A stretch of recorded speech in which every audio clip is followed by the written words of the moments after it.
అందరికీ నమస్కారం. నా పేరు విజయ్. నేను వరండా ఐఏఎస్లో ఎకనామిక్స్ ఫ్యాకల్టీని. ఈరోజు మన టాపిక్ వచ్చేసి structure of Indian economy. Indian economy structure ఎలా ఉంటుంది, ఇండియన్ ఎకానమీలో ఏ సెక్టర్స్ ఉంటాయి, వాటి రోల్ ఏంటి, వాటి వల్ల యూస్ ఎలా ఉంటుంది చూద్దాం. Okay, first sectors of Indian economy. Indian ఎకానమీలో ఎన్ని సెక్టర్స్ ఉంటాయి? సో ఇండియన్ ఎకానమీలో 3 సెక్టర్స్ ఉంటాయి: primary sector, secondary sector, tertiary sector. Indian ఎకానమీలో 3 సెక్టార్స్ ఉంటాయి. ఫస్ట్ వచ్చేసి ప్రైమరీ సెక్టర్, సెకండ్ వచ్చేసి సెకండరీ సెక్టర్, థర్డ్ వచ్చేసి టెరిషరీ సెక్టర్. ఇక్కడ మీకు డయాగ్రామ్ కనిపిస్తుంది. సో ప్రైమరీ సెక్టార్లో ఏవి ఉన్నాయి, టెరిషరీ సెక్టార్లో ఏవి ఉన్నాయి, సెకండరీ సెక్టార్లో ఏవి ఉన్నాయి, మీకు ఇక్కడ డయాగ్రామ్ కనిపిస్తుంది. ముందు నేను ఇంకా క్లియర్గా ఎక్స్ప్లెయిన్ చేస్తాను ఈ సెక్టార్స్లో ఏమి ఉంటాయి. సో ఇండియన్ ఎకానమీలో ఎన్ని సెక్టార్స్ ఉన్నాయి? 3 సెక్టార్స్ ఉన్నాయి: primary sector, secondary sector, tertiary sector. First primary sector గురించి తెలుసుకుందాం. ప్రైమరీ సెక్టార్ అంటే ఏంది? అసలు ప్రైమరీ ఫస్ట్ లెవెల్ అనమాట. సో ఏదైనా మనం ఫస్ట్ లెవెల్లో ఉంటే దాన్ని ప్రైమరీ సెక్టర్ అంటాం. సో ఇప్పుడు primary sector involves the extraction and production of natural resources. Primary sector అసలు ఏంటి, ఏమేమి ఉంటాయంటే extraction and production of natural resources. న్యాచురల్గా దొరికే రిసోర్సెస్ని ఎక్స్ట్రాక్ట్ చేయడం అంటే తీసుకోవడం, వాటిని ప్రొడక్షన్ చేయడమే ప్రైమరీ సెక్టార్ రోల్ అనమాట. ప్రైమరీ సెక్టర్ ఏం చేస్తుంది? న్యాచురల్గా దొరికే రిసోర్సెస్ని, ఇప్పుడు వాటర్, దాన్ని ఎక్స్ట్రాక్ట్ చేసి దాన్ని ఏదో మ్యానుఫ్యాక్చర్ చేసి బాటిల్ అమ్మడం అట్లాగనమాట. లేదా ల్యాండ్ ఉంటుంది, ల్యాండ్లో మినరల్స్ని ఎక్స్ట్రాక్ట్ చేసి దాన్ని ప్రాసెస్ చేసి అమ్మడం అట్లాగా. So extraction and production of natural resources. న్యాచురల్గా దొరికే రిసోర్సెస్ని ఎక్స్ట్రాక్ట్ చేయడం, ప్రొడక్షన్ చేయడమే ప్రైమరీ సెక్టర్ రోల్. వాటిలో ఏ సెక్టర్స్ ఉంటాయి, ఏవేవి యాక్టివిటీస్ ఉంటాయో చూద్దాం. So including agriculture. First agriculture. Agriculture అయితే ఏంటి? క్రాప్స్ని గ్రో చేయడం. Okay, forestry. ఫారెస్ట్ అయితే ఏంటి? ఫారెస్ట్ని పెంచడం లేదా ఫారెస్ట్లో దొరికే వాటిని యూటిలైజ్ చేసుకోవడం, యూజ్ చేసుకోవడం. Next fishing. ఫిషింగ్ అంటే ఏంది? ఫిషింగ్ చేయడం. సో చేపలు కానీ, ఇన్లాండ్ అంటే ఫ్రెష్ వాటర్ కానీ, అంటే మన చెరువుల్లో, కాలువల్లో, రివర్స్లో దొరికే వాటర్ని ఫిష్ చేయడం కానీ, లేదా సముద్రంలో ఫిషింగ్ చేయడం కానీ ఏదైనా. And mining. మైనింగ్ అంటే ఏంది? ల్యాండ్లో మినరల్స్ని ఎక్స్ట్రాక్ట్ చేసి దాన్ని ప్రాసెసింగ్ చేసి అమ్మడం, మైనింగ్. సో ఇవన్నీ ఈ 4 సెక్టర్, ఇవన్నీ ప్రైమరీ సెక్టర్ కిందకి వస్తాయి అన్నమాట.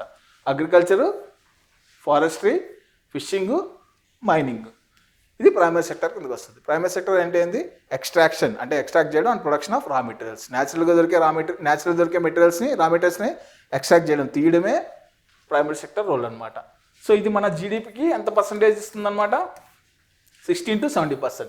మన ప్రైమరీ సెక్టర్ నుంచి మన జీడిపికి 16 to 70% వెళ్తుందన్నమాట. అంటే ఈ సెక్టార్ నుంచి మనకి ఎకానమీ, మన ఇన్కమ్ 16 to 17% వస్తుందన్నమాట. కానీ దీంట్లో ఎంప్లాయ్మెంట్ ఎంతమంది వర్క్ చేస్తున్నారు? దాదాపు 50 to 55% మంది వర్క్ చేస్తున్నారు అనమాట. అంటే సపోజ్ 100 మంది ఉంటే, 100 మంది 100 రూపాయలు సంపాదిస్తున్నారు అనుకోండి. సో దీంట్లో 100 మందిలో 50 to 55 మెంబర్స్, అంటే 50 నుంచి 55 మంది ఈ సెక్టార్లో పనిచేస్తున్నారు. సో 100 మంది ఉన్నారు, 100 మంది కలిపి 100 రూపాయలు సంపాదిస్తున్నారు అనమాట. ఆ 100 మందిలో 50 నుంచి 55 మంది ప్రైమరీ సెక్టార్లోనే పనిచేస్తున్నారు. సో అప్పుడు ఈ 50 నుంచి 55 మంది ఎంత సంపాదిస్తున్నారు? 16 to 17%, అంటే 16 నుంచి 17 రూపాయలు సంపాదిస్తున్నారు అనమాట.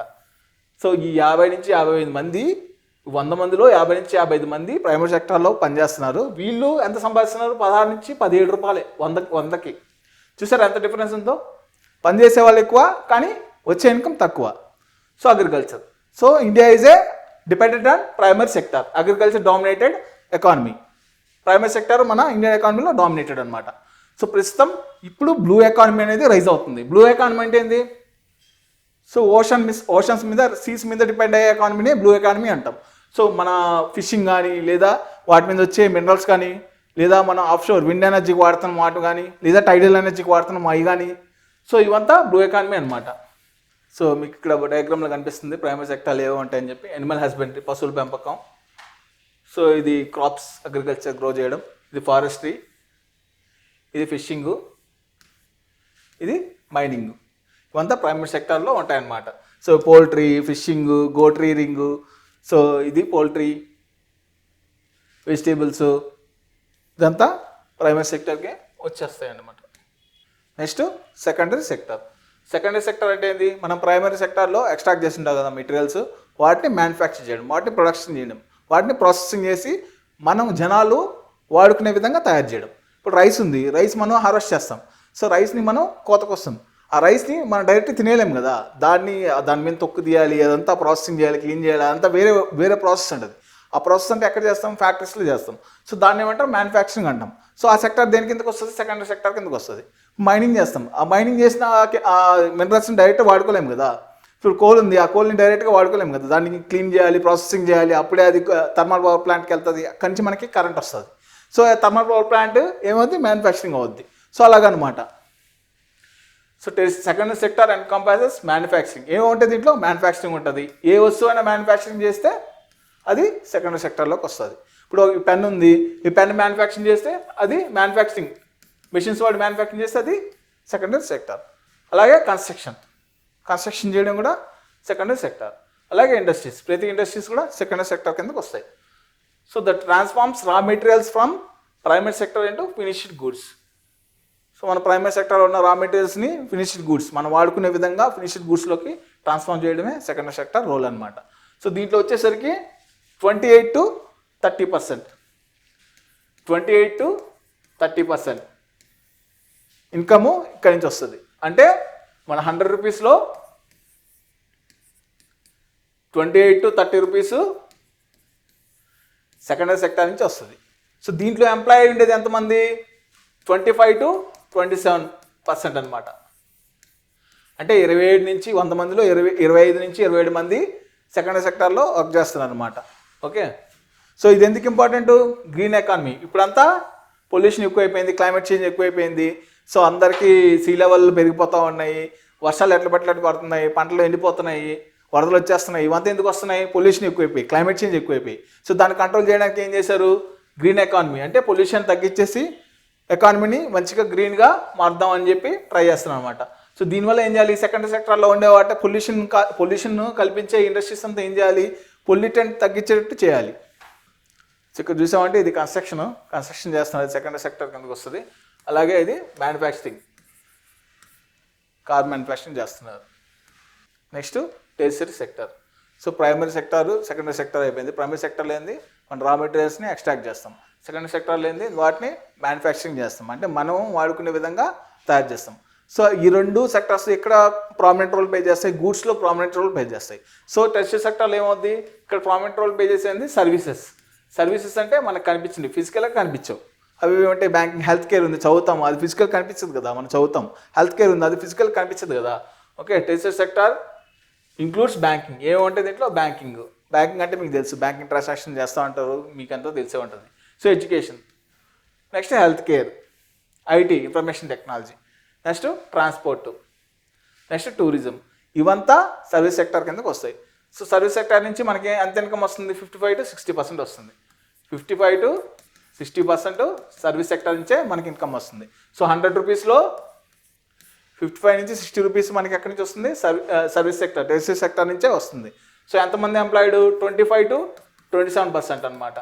అంటే 100 మందిలో 25 నుంచి 27 మెంబర్సే దీంట్లో టెర్షియరీ సెక్టర్లో ఎంప్లాయ్ చేస్తున్నారు. సో కానీ వాళ్ళు ఎర్న్ చేసే ఇన్కమ్ ఎంత? 55 to 60%. సో 25 నుంచి 27 మంది ఎంత ఇన్కమ్ ఎర్న్ చేస్తున్నారు? 100 రూపాయల్లో 55 నుంచి 60 రూపీస్ ఎర్న్ చేస్తున్నారు అనమాట. సో ఇది ఎందుకు ఇంపార్టెంట్? Digital economy. సో ఇప్పుడంతా మీకు అన్ని డిజిటలైజ్ అయిపోయినాయి. ఇప్పుడు మాన్యువల్గా ఏది చేయట్లేదు. మీకు సర్టిఫికేట్స్ కావాలన్నా, ఏం కావాలన్నా కానీ డిజిటల్ అంతా ఎలక్ట్రానిక్ ఎక్విప్మెంట్స్ వాడే జరుగుతుంది. సో ఇక్కడ చూసారంటే ఇది business, transportation, okay, health care, IT. Next ఆ 3 సెక్టర్స్ కాకుండా ఇంకా 2 సెక్టర్స్ ఉన్నాయి. అవి ఏంటంటే క్వాటర్నరీ సెక్టర్ అనమాట. క్వాటర్నరీ సెక్టర్ అంటే ఈ సెక్టర్లో మేజర్ రోల్ ప్లే చేసేది నాలెడ్జ్ బేస్డ్ అనమాట. ఏవేవి సెక్టర్స్ అయితే నాలెడ్జ్ మీద డిపెండ్ అయి ఉంటాయో అవంతా క్వాటర్నరీ సెక్టర్ కిందకి వస్తాయి అనమాట. సో నాలెడ్జ్ మీద డిపెండ్ అయ్యే సెక్టర్స్ ఏవి ఉంటాయి?